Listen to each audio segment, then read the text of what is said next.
امام مہدی کے آنے کے اوپر اجماع امت ہے، سنی شیعہ کا اتفاق ہے۔ وہ تھوڑا سا جو اختلاف ہے وہ کہتے ہیں وہ غائب ہے، ظاہر ہوں گے، اہل سنت کہتے ہیں وہ پیدا ہوں گے۔ اینڈ رزلٹ یہ کہ دونوں ایک ایسی پرسنالٹی کو مانتے ہیں جس نے آ کے قرب قیامت میں مسلمانوں کو لیڈ کرنا ہے۔ ٹھیک ہے، وہ لیڈ کریں گے، نبی الاسلام کی اہل بیت میں سے ہوں گے، سیدہ فاطمہ کی اولاد میں سے ہوں گے، اور اللہ تعالیٰ انہیں غیر معمولی صلاحیتیں دے گا جس کی وجہ سے وہ مسلمانوں کو رول کریں گے، اور اسی دوران ان کی حکومت کے اندر ہی دجال کا ظہور ہوگا۔ دجال اس وقت بھی دنیا میں موجود ہے، ٹھیک ہے، صحیح مسلم میں ہے، تمیم داری نے اس کو دیکھا تھا اور نبی الاسلام نے اس کی تصدیق کی۔ ٹھیک ہے، زنجیروں میں جکڑا ہوا ہے، وہ جب اللہ تعالیٰ چاہے گا وہ ظاہر ہو جائے گا۔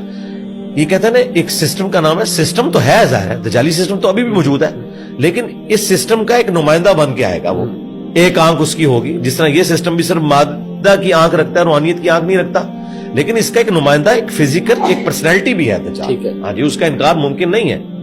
اور وہ دجال جب آئے گا تو ظاہر ہے کہ یہودی ایک کرائسٹ کے انتظار میں ہے، وہ آ کے یروشلم میں انہیں توحید سکھا کے چلا گیا، انہوں نے اسے ولد الحرام اور دجال ڈکلیئر کیا، نعوذ باللہ، عیسیٰ ابن مریم کو۔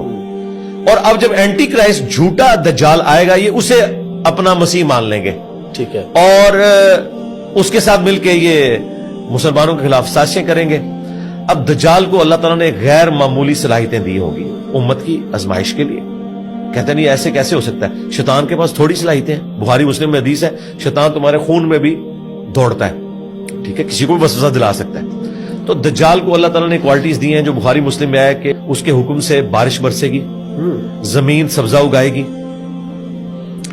اور اس زمانے میں ایک کامل الایمان مومن اس کے سامنے کھڑا ہوگا اور وہ کہے گا تو دجال ہے، وہ کہے گا میں تجھے قتل کر کے دوبارہ زندہ کروں گا، اور وہ 2 ٹکڑے اس کے کرے گا اور 2 ٹکڑوں کے درمیان چلے گا اور پھر اسے زندہ کر لے گا اور کہے گا اب مجھے مان کہ میں تیرا خدا ہوں۔ تو وہ کہے گا کہ تیرے اس عمل نے میرے ایمان میں اضافہ کیا ہے، میرے نبی نے مجھے فرمایا تھا، مجھ تک حدیث پہنچی تھی کہ وہ ایک مومن کے ساتھ ایسا کرے گا، اب تو دوبارہ اس پر قادر نہیں ہوگا، ٹھیک ہے، اور وہ پھر اس مومن کو قتل کروا دے گا، اپنے وہ جہنم اور جنت ساتھ لے کے چلے گا۔ وہ جو جہنم ہے اصل میں اس کی جنت، وہ اللہ کے ہاں وہ جنت ہوگی، وہ اسے جہنم میں پھینکے گا، وہ اللہ کی جنتوں میں بندہ پہنچ جائے گا، لیکن نبی الاسلام نے فرمایا وہ سب سے بہترین شہید ہوگا اس زمانے کا۔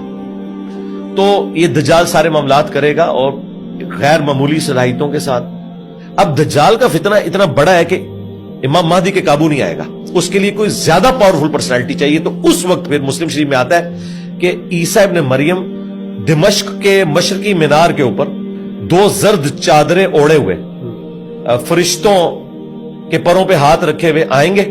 اچھا، وہ اس مینار تک تو فرشتوں کے ساتھ آئیں گے، نیچے پھر سیڑھیوں سے اتریں گے۔ دنیا کو اللہ نے اس باب کے ساتھ جوڑا ہوا ہے، ٹھیک ہے، ہاں، ایسے نہیں اڑ کے اتریں گے، ہاں، دنیا میں آئیں گے تو سب کچھ ختم۔ اچھا، وہ اتریں گے اور اقامت ہو چکی ہوگی، مسلمانوں کا امیر نماز پڑھانے لگے گا اور وہ دیکھیں گے عیسیٰ ابن مریم ہے تو وہ مسلح چھوڑ دیں گے۔ تو عیسیٰ ابن مریم کہیں گے کہ نہیں، یہ اعزاز ہے تمہارے لیے کہ تم میں بعض کے امام ہوتے ہیں، میں تمہارے پیچھے نماز پڑھوں گا۔ لیکن عیسیٰ ابن مریم کو اللہ نے غیر معمولی صلاحیت دی ہوگی، ان کے سانس کی وجہ سے مسلم شریف میں آتا ہے کہ دجال جو ہے وہ نمک کی طرح پگھلے گا، وہ آگے آگے بھاگے گا، جدھر جدھر حضرت عیسیٰ ابن، یعنی جو پہلے جس نے سب کو آگے لگایا ہوا تھا وہ عیسیٰ ابن مریم کے آگے لگا ہوگا، پھر مقام میں لد پہ پا کے عیسیٰ ابن مریم اسے قتل کریں گے۔ اس فتنے سے چھٹکارا ہوگا، پھر یاجوج ماجوج نکل آئیں گے، اچھا، اور وہ تو پھر اس طرح پھیلیں گے کہ وہ تمام سبزہ کھا جائیں گے اور پانی پی جائیں گے۔ یہ مسلم شریف میں تفصیل کے ساتھ احادیث موجود ہے، حتیٰ کہ عیسیٰ ابن مریم کی دعا کی برکت سے اللہ تعالیٰ ان کی گردنوں میں کیڑے ڈالے گا اور وہ مر جائیں گے، ٹھیک ہے۔ پھر ان کی تعفن جو زدہ لاشیں ہیں ان کے لیے اللہ تعالیٰ پرندے بھیجے گا جو ان لاشوں کو اٹھائیں گے، اور ان کے جو اسلحہ ہے یا تیر ہے یا جتنی بھی چیزیں ہیں مسلمان کئی سال تک اسے ایندھن کے طور پہ استعمال کریں گے۔ تو یہ سارے معاملات چلتے رہیں گے، پھر عیسیٰ ابن مریم دنیا میں انصاف قائم کر دیں گے اور ہر طرف انصاف کی ریل پیل ہوگی۔ 40 سال وہ یہاں دنیا میں گزاریں گے، لیکن پھر عیسیٰ ابن مریم کے جانے کے بعد پھر وہی ڈاؤن فال جو انبیاء کے جانے کے بعد ہوتا ہے، کرتے کرتے پھر اس قدر بے حیائی پھیلے گی کہ لوگ اعلانیہ بدکاری کریں گے۔ پھر ایک دن خوشبودار ہوا چلے گی، مسلمانوں کی بغلوں کے نیچے سے گزرے گی، تمام مسلمانوں کی روح اللہ تعالیٰ قبض کر لے گا، دنیا پہ صرف کافر رہ جائیں گے، ان پہ قیامت قائم ہوگی۔ کیونکہ مسلم شریف میں حدیث ہے جب تک ایک بھی اللہ کا نام لینے والا موجود ہے نا دنیا میں، اللہ تعالیٰ اس ایک بندے کی وجہ سے بھی قیامت قائم نہیں کرے گا۔ یہ پروٹوکول ہے ایک مومن کا. صرف کافروں کے اوپر قیامت قائم ہوگی. تو یہ سارا اس کی زمانی ترتیب ہے ان سارے معاملات. تو یاجوج موجوج ابھی موجود ہیں؟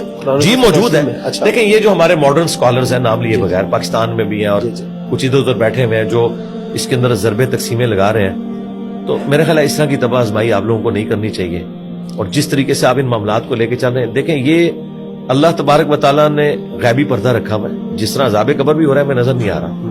یہ کوئی اس طرح کا فزیکل معاملہ نہیں ہے. اللہ تعالیٰ جب چاہے گا ان کو ظاہر کرے گا. اسی دنیا میں موجود ہے. اور بعض لوگوں نے کہا یہ چائنیز ہے, بعض نے کچھ کہا, بعض نے کہا نہیں جی کوئی کسی دوسرے سیارے سے اتر آئیں گے اور یہ ہوگا وہ ہوگا. میرے خیال ہے انتظار کر لیں آنے کا. ہمیں ہمارے نبی علیہ السلام نے یہ بتایا کہ آپ نے ان فتنوں سے بچنا کیسے.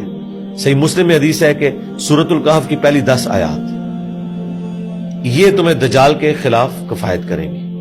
یہ یاد کریں اور انہیں پڑھا کریں وقتاً فوقتاً.